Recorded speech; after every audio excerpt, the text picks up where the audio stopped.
नमस्कार, मैं हूं आपके साथ अंकिता पाल। बुलेटिन की शुरुआत करते हैं। बिहार के केवटी विधानसभा क्षेत्र में जनसभा का आयोजन हुआ, जिसमें मुख्यमंत्री योगी आदित्यनाथ शामिल हुए।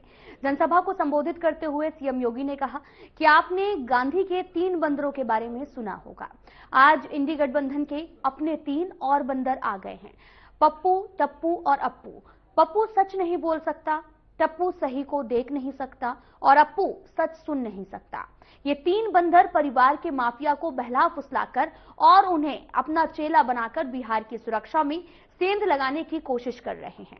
साथ ही उन्होंने ये भी कहा कि इन लोगों ने बिहार में जाति को जाति से लड़ाया।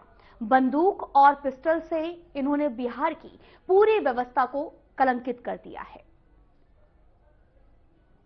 कुछ वर्ष पहले जब मैं यहां पर श्री मुरारी मोहन झा के प्रचार के लिए आया था, तब मैंने कहा था कि अयोध्या में भगवान राम का भव्य मंदिर बन रहा है। और बहनों और भाइयों, आज अयोध्या में राम मंदिर बन करके खड़ा हो गया है। रामलला विराजमान हो गए हैं। और रामलला अगर अयोध्या में विराजमान होंगे तो मिथिला की धरती में मां जानकी भी विराजमान होंगी। और मां जानकी का भी भव्य मंदिर का निर्माण अब सीतामढ़ी में डबल इंजन की सरकार कर रही है। बहनों और भाइयों, यही होता है अच्छी सरकार चुनने का फायदा। अच्छी सरकार चुनते हैं, अच्छे परिणाम आते हैं, अच्छा ही होता है।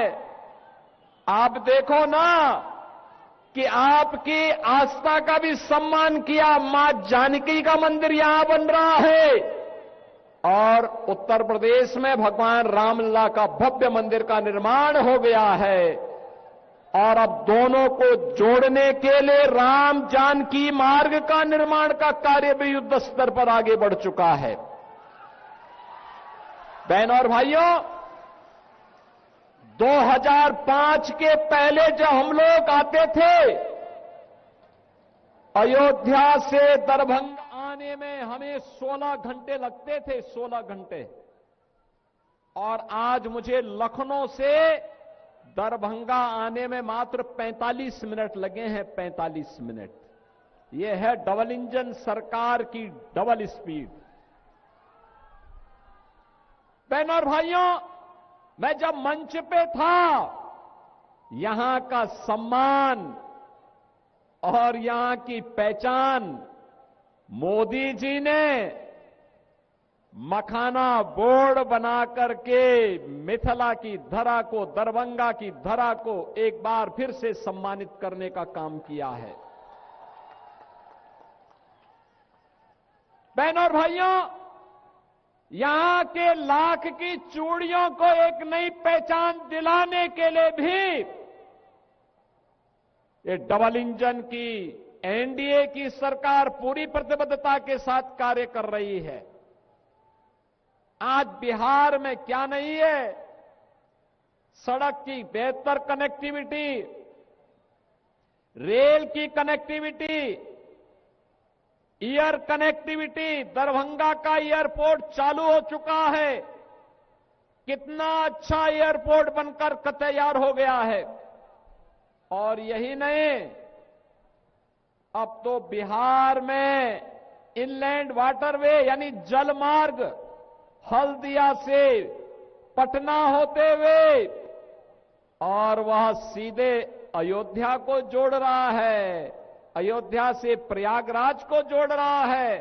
यानी बिहार को भी, बंगाल को भी और उत्तर प्रदेश को भी एक साथ मोदी जी ने जल मार्ग के माध्यम से भी जोड़ दिया है। बहनों और भाइयों, डबल इंजन की सरकार होती है, ऐसे ही परिणाम सामने आते हैं। विकास, ऐसे ही विकास की बहार बहती है। और आज यही कहने के लिए मैं आपके पास आया हूं, विशेष रूप से अयोध्या का संदेश लेकर के आया हूं मां जानकी के आशीर्वाद का संदेश। आपसे मेरा आग्रह होगा, ये जो आपके हाथ में तख्ती है और जो ये आपके पास कटआउट है, इसको फेंके मत, किसी पे चोट लग जाएगी, क्या फायदा है। अरे ये तो मां जानकी का संदेश वाली धरा है। मां जानकी का आशीर्वाद सबको बराबर प्राप्त होता है। और अब तो गौरवशाली क्षण है हमारे लिए। ये डबल इंजन की सरकार बिना भेदभाव के शासन की योजना का लाभ सभी तबके को दे रही है। क्या गांव, क्या गरीब, क्या किसान, क्या नौजवान, क्या महिलाएं, क्या श्रमिक, क्या व्यापारी, हर एक तबका उन योजनाओं का लाभ ले रहा है। विकास भी है, विरासत भी है और गरीब कल्याण भी। आप याद करिए ना, आरजेडी की सरकार थी इस बिहार में, कांग्रेस समर्थन कर रही थी, गरीब का राशन हड़प लिया जाता था, गरीब को किसी योजना का लाभ नहीं मिलता था, विकास की योजनाओं से गरीब को वंचित कर दिया जाता था। आज देश के अंदर मोदी जी के नेतृत्व में 80 करोड़ लोगों को फ्री में राशन की सुविधा का लाभ प्राप्त हो रहा है। बहनों और भाइयों, 2005 के पहले कांग्रेस की सरकार रही हो या आरजेडी की सरकार, गरीब अगर बीमार हो जाता था तो तड़प तड़प करके मरने के लिए मजबूर होता था। उपचार की सुविधा नहीं थी और अगर कोई बाहर चला भी गया तो उसके बाद पैसा नहीं होता था। आज तो प्रधानमंत्री मोदी जी ने भारत के 50 करोड़ लोगों को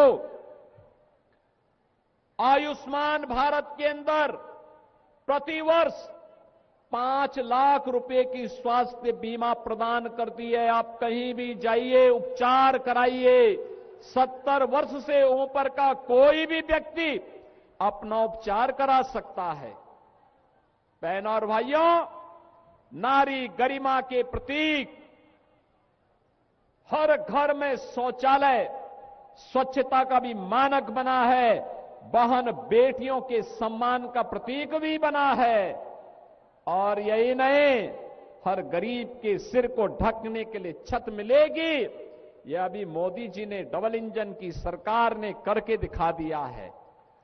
गरीब के घर में रसोई जले और धुएं से मुक्ति मिले, ऐसे 10 करोड़ से अधिक परिवारों को उज्ज्वला योजना का फ्री में कनेक्शन देने का काम भी डबल इंजन की सरकार ने मोदी जी के नेतृत्व में कर दिया है। आज बिहार का नौजवान रोजगार प्राप्त कर रहा है। बहनों और भाइयों, अन्नदाता किसान को प्रधानमंत्री किसान सम्मान निधि का लाभ प्राप्त हो रहा है। समाज के हर तबके को बिना भेदभाव के शासन की योजना के साथ जोड़ा जा रहा है। मैं तो आज आपसे कहने के लिए आया हूं, बहनों और भाइयों, भारतीय जनता पार्टी के हमारे कार्यकर्ता नारा लगाया करते थे। शिवकुमार देवनारायण यादव जी जब मंत्री थे तब नारा लगता था, जहां हुए शहीद मुखर्जी वह कश्मीर हमारा है। ये कश्मीर को विवादित किसने किया? ये कांग्रेस ने किया। ये कांग्रेस ने किया है। और आज कश्मीर को आतंकवाद और उग्रवाद के दंश से मुक्त कराने का काम किया है मोदी जी ने और गृह मंत्री अमित शाह जी ने। आज मैं प्रातःकाल एक अखबार पढ़ रहा था और अखबार पढ़ते पढ़ते मेरी नजर एक समाचार पे पड़ी।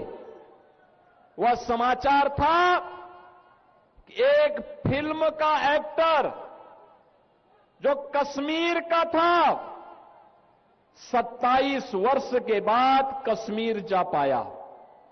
कौन वे लोग थे जो कश्मीरी हिंदुओं को विस्थापित कर दिए थे? ऐसी कौन सी नौबत आई थी कि कश्मीर घाटी हिंदू विहीन हो गई? ये कांग्रेस का पाप था। धारा 370 जो कश्मीर में लागू कर दिया गया था कि कश्मीर में बिहार का व्यक्ति नहीं जाके बस सकता, मिथिला का व्यक्ति नहीं बस सकता। ये कांग्रेस ने पाप किया था। परिणाम क्या था?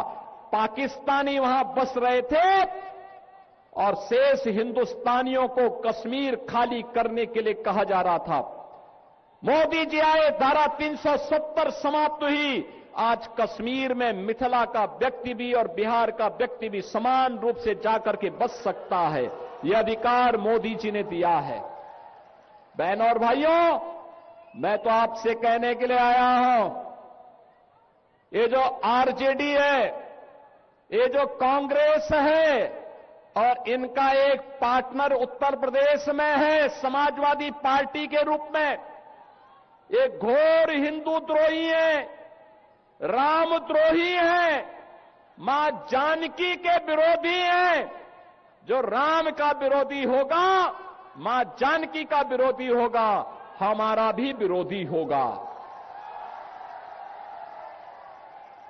आप याद करिए, ये कांग्रेस है जिसने कहा था राम हुए ही नहीं।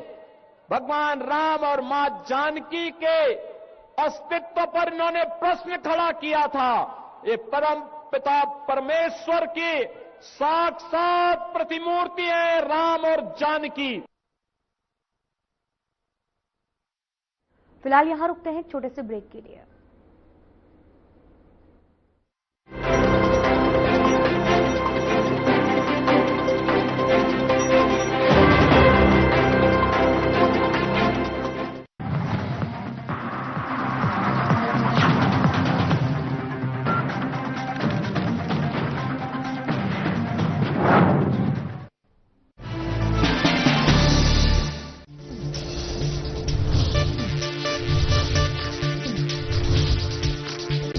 साधना इंस्टीट्यूट के छात्र हर साल नए नए जगहों पर नए नए संस्थानों पर काम करने के लिए जाते हैं, उन्हें प्लेसमेंट मिलता है और साथ ही साथ वो संस्थानों का और साधना इंस्टीट्यूट का नाम भी रोशन करते हैं। तो अगर आप इलेक्ट्रॉनिक मीडिया, मास कम्युनिकेशन में अपना करियर बनाना चाहते हैं तो साधना इंस्टीट्यूट आपके लिए एक सबसे बढ़िया विकल्प है।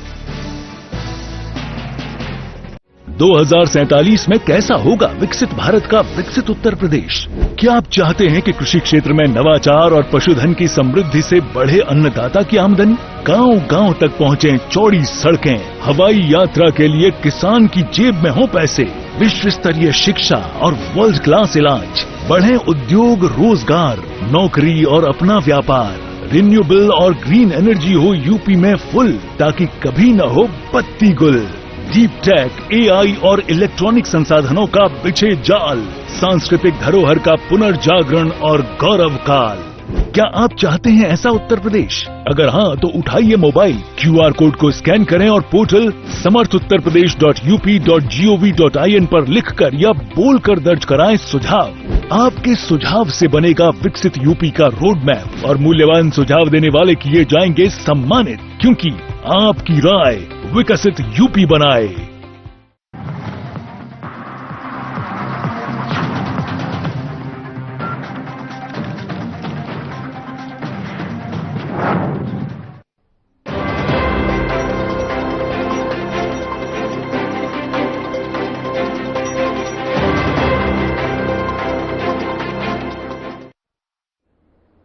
ब्रेक के बाद स्वागत है आप सभी का। रुख करते हैं खबरों की तरफ। बिहार के मुजफ्फरपुर विधानसभा क्षेत्र में आयोजित जनसभा में सीएम योगी आदित्यनाथ शामिल हुए, जहां उन्होंने जनसभा को संबोधित करते हुए कहा कि सुरक्षित और उज्जवल भविष्य के लिए बिहार की जनता एक बार फिर से एनडीए को सेवा का अवसर देने के लिए तैयार है।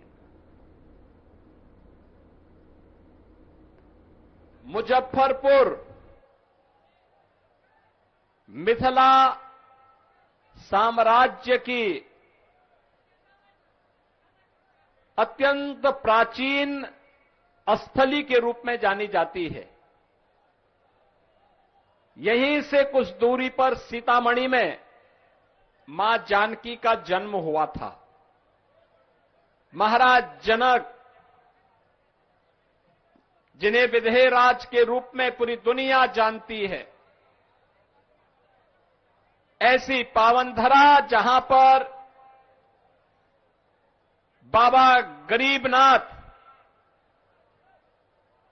बिहार के देवघर के रूप में, जिनकी अपनी बाबा धाम के रूप में अपनी पहचान है, ऐसी पावन धरा को मैं कोटि कोटि नमन करते हुए आज इस मुजफ्फरपुर की धरती को आप सभी उपस्थित बहनों और भाइयों से अपील करने के लिए आया हूं। बहनों और भाइयों, आखिर कौन से वे कारण हैं जिसके कारण बिहार के सामने 2005 के पहले पहचान का संकट खड़ा हुआ था? अगर आप उसकी तह में जाएंगे तो आपको दिखाई देगा 1992 से लेकर के 2005 के बीच में यही वह बिहार है जिस बिहार में जाति के आधार पर समाज को बांटने का जो गंदा खेल हुआ था, उस जातीय विभाजन ने किस तरीके से पूरे बिहार के अंदर जातीय संघर्षों को और नरसंहार को अंजाम दिया था। अकेले आरजेडी के शासनकाल में 60 से अधिक जातीय नरसंहार की दुर्दांत घटनाएं घटित हुई थी। पर्व और त्योहारों के पहले दंगों की आड़ में पर्व और त्योहार के उत्सव और माहौल को दूषित कर दिया गया था। हर जाति की अपनी जात आर्मी बन गई थी। अपहरण एक उद्योग बन चुका था। 1992 से लेकर के 2005 के बीच में आरजेडी शासन के समय में बिहार के अंदर 30,000 से अधिक अपहरण की घटनाएं घटित हुई थी। कोई व्यापारी, कोई जमींदार, कोई उद्यमी, कोई डॉक्टर, कोई इंजीनियर बिहार के अंदर सुरक्षित नहीं था। और गोलू अपहरण कांड, कैसे बच्चे भी सुरक्षित नहीं थे, यह भी आज हम सबको वे घटनाएं स्मरण हो आती हैं, क्योंकि मुजफ्फरनगर गोरखपुर से दूर नहीं है, उत्तर प्रदेश से दूर नहीं है। यहां के लोगों का मुख्य बाजार या तो मुजफ्फरपुर है या फिर गोरखपुर। और हम लोग जब उन घटनाओं को देखते थे तो खून खौलता था कि एनडीए की सरकार आती तो इनको ठिकाना लगाते, इन माफिया और इन गुंडों को। और बहनों और भाइयों, उस समय क्या स्थिति थी? 6 बजे के बाद 1992 से लेकर के 2005 में बिहार के अंदर कर्फ्यू जैसा माहौल हो जाता था।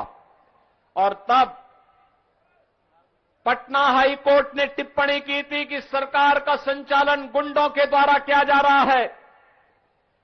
नौजवानों के साथ खिलवाड़ होता था, पेपर लीक एक धंधा हो गया था। और गरीबों को तो राशन नहीं मिल पाता था, लेकिन जानवरों का राशन भी चारा घोटाले के नाम पर 900 करोड़ का चारा घोटाला इसी बिहार की धरती में हुआ था। बहनों और भाइयों, कोई आईएएस, कोई आईपीएस, कोई आईएफएस बिहार में कार्य करने को तैयार नहीं था, क्योंकि उस समय के मुख्यमंत्री के पीकदान को कौन अधिकारी लेकर के ढोए, ये तो बिहार की पहचान हो गई थी।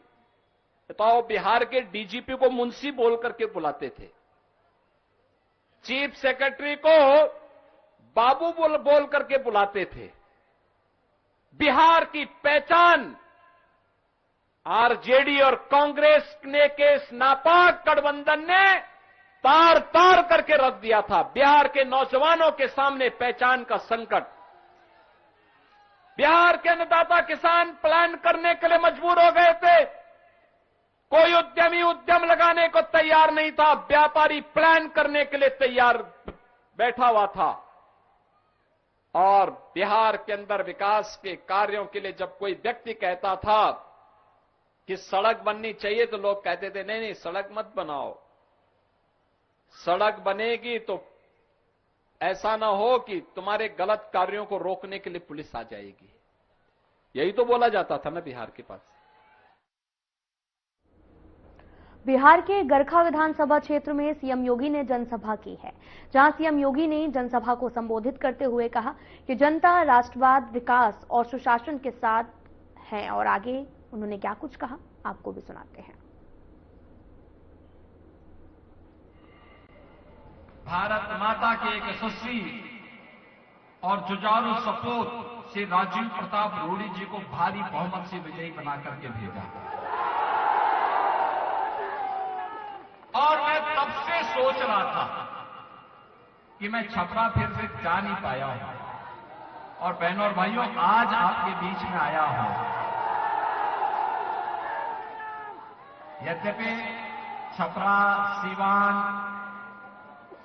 ये सब तो हमारे उत्तर प्रदेश से लगा हुआ क्षेत्र है, और आज से नहीं त्रेता युग से बिहार और उत्तर प्रदेश का संबंध तो रोटी बेटी का संबंध है, एकदम ऐसा है जैसे घर परिवार का संबंध। और इसीलिए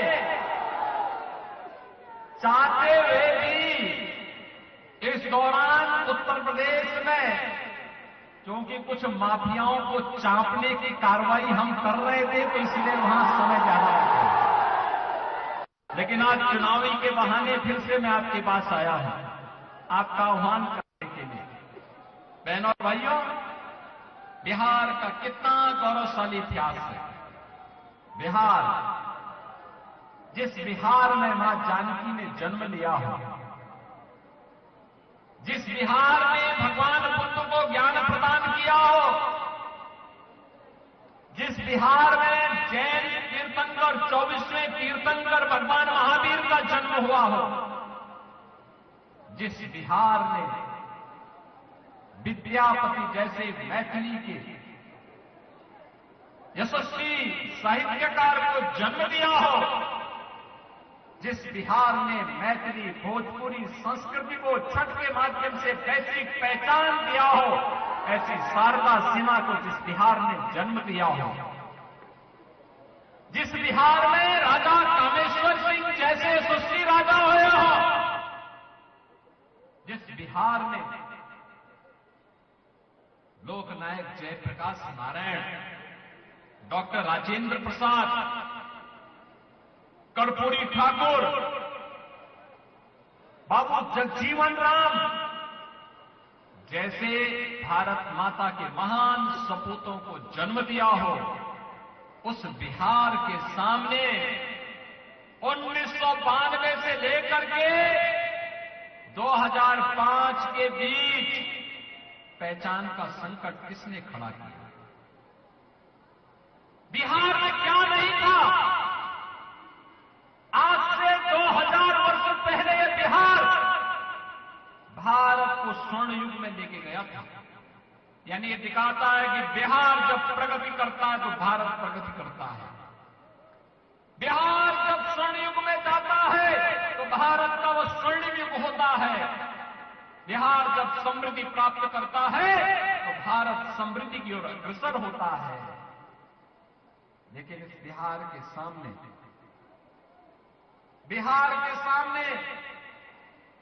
आरजेडी कांग्रेस ने पहचान का संकट खड़ा किया। यहां का नौजवान इस दौरान पलायन किया।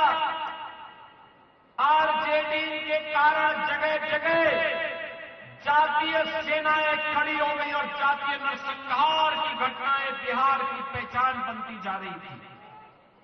बहन और भाइयों, आरजेडी के शासनकाल में 5 दर्जन से अधिक जातीय नरसंहार की बड़ी बड़ी घटनाएं घटित हुई। 30,000 से अधिक अपहरण हुए। छोटे छोटे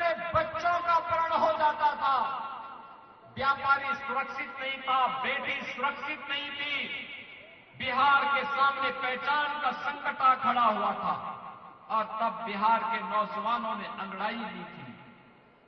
तब बिहार में सत्ता परिवर्तन हुआ। बिहार के अंदर फिलहाल बुलेटिन में इतना ही। नमस्कार।